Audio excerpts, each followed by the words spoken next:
کارمندان агентии обу ҳавошиносии мамлакат зимистони солҳои 2024-2025 ро дар қиёс ба соли гузашта нисбатан сард ва сербориш пешгӯӣ мекунанд. дар ин давра масъулият ва кори ниҳодҳои соҳаи нақлиёти кишвар бештар мегардад. саривақт ва пурра омода намудани соҳаҳои иқтисодиёт ва иҷтимоиёти ҷумҳурӣ ба хусус соҳаи роҳу нақлиёт ба давраи тирамоҳу зимистони солҳои 2024-2025 яке аз вазифаҳои аввалиндараҷаи мақомоти марбутаи шаҳру ноҳияҳои мамлакат арзёбӣ мегардад. бо ин мақсад аз 30 марти соли 2024 қарори ҳукумати ҷумҳурии тоҷикистон дар бораи саривақт омода намудани соҳаҳои иқтисодиёт ва иҷтимоиёти ҷумҳурӣ барои фаъолияти мунтазам ва самарабахш дар давраи тирамоҳу зимистони солҳои 2024-2025 ба тасвиб расид. вобаста ба ин дар асоси қарори дахлдори раиси шаҳри Душанбе муҳтарам Рустами Эмомалӣ дар пойтахти мамлакат ҷиҳати бемушкилӣ гузаронидани фасли зимистон нақшаи чорабиниҳои мақомоти иҷроияи ҳокимияти давлатии шаҳри Душанбе оид ба саривақт омода намудани соҳаҳои иқтисодиёт ва иҷтимоиёти шаҳри Душанбе барои фаъолияти мунтазам ва самарабахш дар давраи тирамоҳу зимистони солҳои 2024-2025 тасдиқ гардид.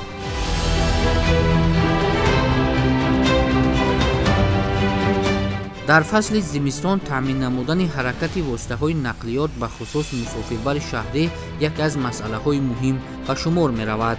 дар робита ба ин дар шаҳри Душанбе ситоди шаҳрӣ оид ба саривақт омода намудани соҳаҳои иқтисодиёт ва иҷтимоиёти шаҳри Душанбе барои фаъолияти мунтазам ва самарабахш дар давраи тирамоҳу зимистони солҳои 2024-2025 таъсис дода шуда назорат дар ин самт пурзур карда шуд. бо ин мақсад раёсати истифодабарии роҳҳои автомобилгарди ноҳияҳои Шоҳмансур, Исмоили Сомонӣ, Фирдавсӣ ва муассисаи давлатии истифодабарии роҳҳои ноҳияи Синои пойтахт бо мақсади иҷрои қарори ҳукумати ҷумҳурии Тоҷикистон тадбирҳои саривақтӣ андешида мувофиқи нақша маводи зидди лағжиш ва сӯзишвории дизелӣ захира кардаанд.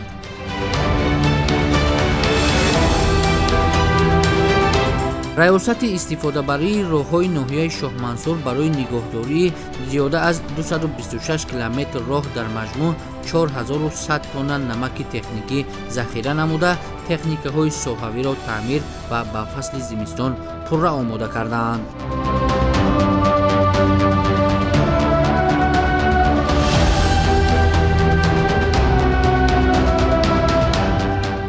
дар тавозуни раёсати истифодабарии роҳи ноҳияи Шоҳмансур 226.9 километр роҳҳои автомобилгард ва инчунин зиёда аз 650,000 метри квадратӣ роҳҳои пиёдагард ва 66 адад технику механизмҳо қарор доранд. аз ин 66 адад технику механизмҳо 55 адад техникаву механизмҳо барои зимистон гузаронӣ аллакай ба пуррагӣ омода мебошанд.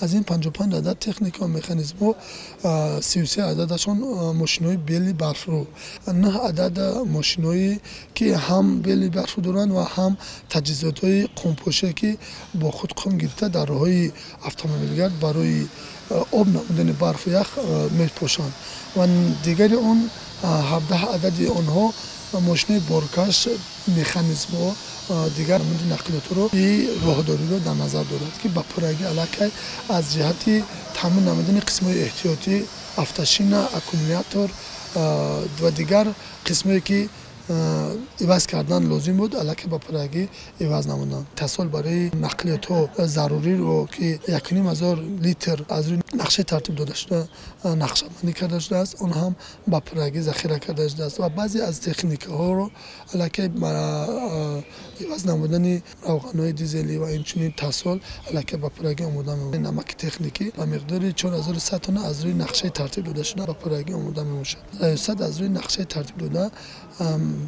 сӯзишвории дизелӣ 25700 литр, бензин 10800 литр ва дигар маводҳои заруриро аз рӯи нақшаи тартиб дода шуда захира карда шуда.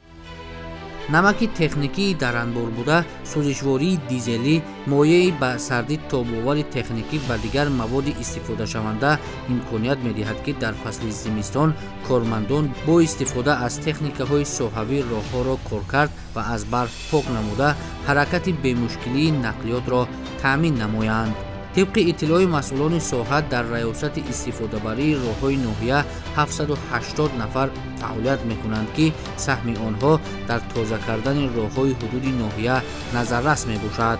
برای کارمندان لباس مخصوصی زمستانه کاری پایافزال خریداری گردیده است. فراهم آوردن شرایط مناسب کاری امکان می‌دهد که کارمندان سر وقت وظیفه‌های برداشته خود را سربلندانه اجرا نمایند.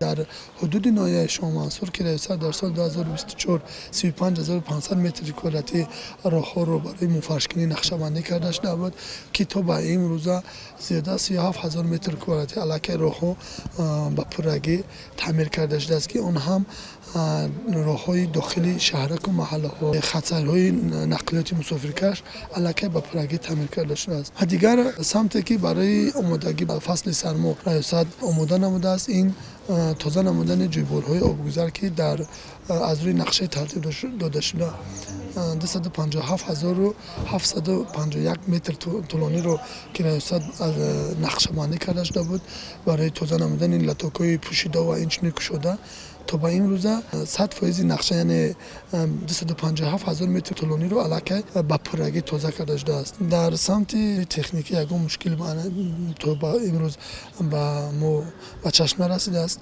زیرا که با دستگیری محترم رئیس شهر دوشنبه تمام تکنیک‌های ما رو در سال‌های نزدیک عوض کردند و دستگیری‌های خوب هم می‌نمایند. ما یگان مشکل تا به امروز در یگان سمت نشده است که ما مشکلی پیدا داشته باشه. ریاست برای زمستان گذرانی با تامین نمودن کارمندان با لباس‌های گرم زمستانه و اینچنین پایافزال‌های گرم زمستانه علاقه به پرگی تمام کارمندان رو تامین کرده است و نوبتداری که برای فصل سرما ریاست علاقه نقشه روی خط نوبتداری رو ترتیب داده است که اون هم در حالت کاری قرار دارند. در ریاست مذکور 55 تکنیکا و مکانیزم موجود است که برای نگهداری و از برف تازه کردن راه‌ها استفاده برده می‌شوند. تکنیکاها از تعمیر برآورده شده در حالت خوبی تکنیکی نگهداری کرده می‌شوند.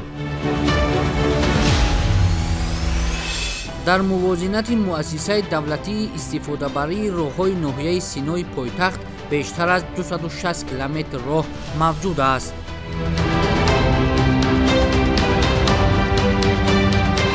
در انبارهای مؤسسه نمک تکنیکی، مواد تخ پلاستیکی، سوزشواری، قسم‌های احتیاطی نقلیات و لباس کاری مخصوص برای کارمندان نسبت به نقشه بیشتر اجرا گردیده است که این از آمادگی خوب مسئولان به دوره تیرماه و زمستان درک می‌دهد.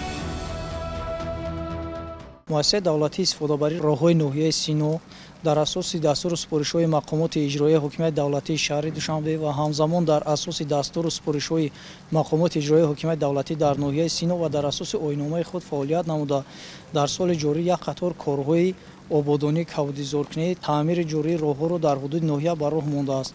از جمله طبق نقشه سالانه که 42500 متر کواdraتی برای تعمیر جوری راه‌ها در حدود ناحیه به نقشه گرفته شد که این زمان 100% به انجام رسانیده شده است و این چنین از طرف مؤسسه دولتی استفاده‌بری راه‌های ناحیه سینو آماده بودن نسبت به دوره تیرماه و زمستانی سال‌های 2024-2025 مؤسسه دولتی استفاده‌بری راه‌های ناحیه سینو که 6 عدد تکنیک و مکانیزم‌های خود را برای پس سر نمودن دوره تیرماه و زمستان آماده نموده است که در حالت خوبی تکنیکی قرار دارند. در برابر این از طرف مؤسسه دولتی استفاده‌بری راه‌های ناحیه سینو مواد سوزشواری، قسم‌های احتیاطی، اینچنین لباس‌های مخصوصی کاری برای کارگران ذخیره کرده شده است و اینچنین برای کارمندان داده شده است و همزمان نمک تکنیکی ذخیره کرده شده است. تکنیک‌های موجوده مؤسسه در حالت خوبی تکنیکی قرار دارند. برای نگهداری و در فصل زمستان از برف تازه کردن راه‌ها بسندگی می‌کند. بارش برف سال‌های قبلی در فصل زمستان نشان می‌دهد که مؤسسه با اقتدار موجوده می‌تواند راه‌ها را سر وقت تازه کرده بی‌خطری و رفت و آمد همه گونه نقلیات را تامین نماید.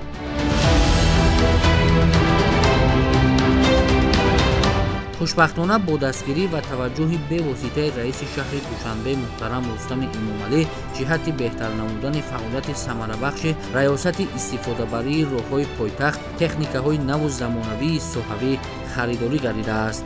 دسترسی با تکنیک‌های معاصر امکانیت می‌دهد که کارمندان با صرف نمودن وقت و سوزشواری در حال راهها را از برف تازه نمایند. با کمک و دستگیری مقامات اجرایی حاکمیت دولتی شهر دوشنبه و اینچنین مقامات اجرایی حاکمیت دولتی در ناحیه سینو یک تکنیک را دسترس نمودند که برای سری وقت گرفته غون نمودن و بور کردن توسط این تکنیک با ماشین‌های بورکش برای برف تازه کردن که حجم برف زیاد می شود در شفط راه‌ها با پس از رفتن автомашин‌های مخصوص راهروبی توسط این تکنیک از شفط راه‌ها تکنیک توسط این با دیگر تکنیک‌های بورکش یعنی بوربردار برف‌های زیاد بور کرده با جای‌های لازمه فرستانیده می‌شود. سال‌های قبلی هنگام بور کردن برف که هم قوه کاری صرف می‌شود و هم تکنیک‌های زیاد که در همه کوچه‌ها نسبتاً تکنیک‌ها زیادتر روانه کرده می‌شدند. سال گذشته تجربه به ما نشان داد که توسط این تکنیک یک بار از سر یک کوچه از سرشوی یک کوچه سر کردن و تکنیک رو با کار می‌داریم و هر یک شفط رو گرفته تا آخر توسط همین تکنیک برف‌ها سری وقت برطرف کرده می شود. این زمان برای باز هم جنوب نمودن و پیشبری نمودن کارهایی که با وکالت‌های مؤسسه دولتی استفاده بری راه‌های نوعی سینو و همچنین با راه‌های نوعی شهر دوشنبه مخصوصا لازم می شوند تکنیک‌های کمونالی برای کشانیدن پرتوها از حدود نوحیه اینچنین آب کشان برای تامین نمودن آب برای گل و درخت و بوته‌ها اینچنین تکنیک‌های برای تعمیر اسفالت برای منفرش کنی و دیگر نمود تکنیک و مکانیزم‌هایی که برای کارهای کمونالی لازم هستند اینچنین قسم‌های احتیاطی آنها موادهای لازمه که ضرور می‌آیند از طرف مؤسسه دولتی استفاده بری راه‌های نوعی سینو مخصوصاً برای سال‌های آینده پیش‌بینی کرده شده است. سال روان در ریاست استفاده بری راه‌های ناحیه اسماعیل سامونی 3500 تن نمک تکنیکی ذخیره شده است که نسبت به سال گذشته 100 تن بیشتر است. کارمندان مؤسسه در برابر نگهداری و تازه کردن راه ماشینگرد اینچنین پیاده‌گردان را از برف پاک نموده رفت و آمد ساکنان و مهمانان پایتخت را آسان می‌نمایند. ما کارمندان ریاست استفاده بری راه‌های ناحیه اسماعیل سامونی در سطح خوب گذراندن فصل سرما در انبار ریاست مواد ضد لغزش زیاده از 3500 تن ذخیره داریم و مواد سوخت دیزلی که در نقطه تامینات سوزشواری ما هست 23000 لیتر است. مواد سوخت بنزین 2200 لیتر است. مواد که برای در ماشین ها برای در فصل زمستان یخ نکردن ما 1500 لیتر داریم. مواد روغن های مولدنی سالیدار 1100 کیلوگرم داریم. در انبارها برای سر و لباس گرم برای کارمندان ذخیره داریم. برای اجرای این کار تکنیک‌های مخصوص خریداری شده است که این تدبیر فعالیت کارمندان را به مراتب آسان و قلای می‌گرداند. در پایتخت مملکت شهر دوشنبه که قلب تاجیکستان است سال تا سال سطح و صفت خدمت‌رسانی نقلیات بهتر و خوبتر گردیده برای نگهداری و از برف تازه کردن راه‌های ماشینگرد تکنیک‌های معاصر صحوی و دیگر مکانیزم‌ها از کشورهای پیشرفته دنیا خریداری کرده شده است. تکنیک‌های صحوی در روند کار به طور وسیع استفاده برده می‌شوند که این یکی از موفقیت و دستاورد ساحه دانسته می‌شود. باز تکنیک‌هایی که طریق دستی در پیاده‌گردهای حدود ناحیه برای تازه نمودن پیاده‌گردها از برف‌ها تکنیک‌های با دست اداره شونده داریم که هر یک سرکاری منطقه می‌تواند از این تکنیک‌های استفاده برد طبق پیشگویی‌های آب و هوا سنجی که فصل زمستان سر می‌آید. ما از این نسبت به سال گذشته 100 تن زیادتر ذخیره نمودیم. کوشش کرده ایستادیم که با واسطه تکنیک‌هایی که خود اداره کننده که از داخل تکنیک و مواد ضد لغزش رو برای پوشیدن اداره میکنند این تکنیک‌ها رو با بل و با قوطی‌های برای نمک گرفته میبرن با اون مجهز کرده شده است و کوشش کرده ایستادیم که آمادگی خیش رو در سطح بلند دیده ایستادیم. 18 تا بل برفروبی آماده کردیم. از این بل هایی که ما آماده کردیم 6 بل اون خودی همین سال از طرف رئیس شهر دوشنبه محترم حسین امام علی با ریاست تامین کردند که ин ҳам барои пешрафти кори раёсат таъсири хуб мерасонад, барои пешрафти кор, осонии кор. бо маблағгузории мақомоти иҷроияи ҳокимияти давлатии шаҳри Душанбе аз тарафи раёсати истифодабарии роҳҳои чор ноҳияи пойтахт, ҳамчунин роҳҳои кӯчаҳои марказӣ, маҳаллаҳо аз таъмир бароварда шудааст. анҷоми корҳои таъмирӣ ба он мусоидат менамояд, ки ҳаракати нақлиёт тавассути кӯчаву маҳаллаҳои шаҳр бемонеа сурат гирад. таваҷҷӯҳ ва дастгирии пайвастаи роҳбарияти мақомоти иҷроияи ҳокимияти давлатии шаҳри Душанбе дар ин самт натиҷаҳои назаррасро ба бор овард. натиҷа ин аст, ки омодагиҳо дар шаҳри Душанбе ба давраи тирамоҳу зимистони солҳои 2024-2025 дар сатҳи зарурӣ ба роҳ монда шуда, барои дигар вилоят ва шаҳру ноҳияҳои ҷумҳурӣ намунаи ибрат мебошад.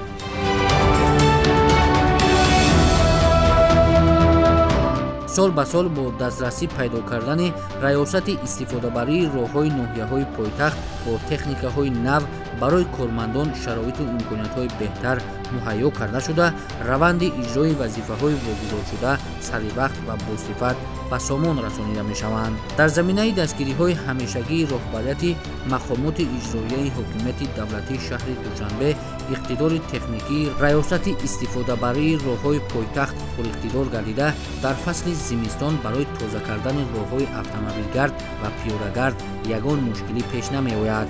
дар маҷмӯъ барои дар сатҳи баланд ва бемушкилӣ гузарондани давраи тирамоҳ ва зимистони солҳои 2024-2025 дар анборҳои захиравии раёсати истифодабарии роҳҳои ноҳияҳои шаҳри Душанбе ба миқдори лозима намаки техникӣ, сӯзишворӣ, либоси махсуси кории зимистона, қисмҳои эҳтиётии нақлиёт ва дигар маводи зарурӣ нигоҳдорӣ карда мешавад.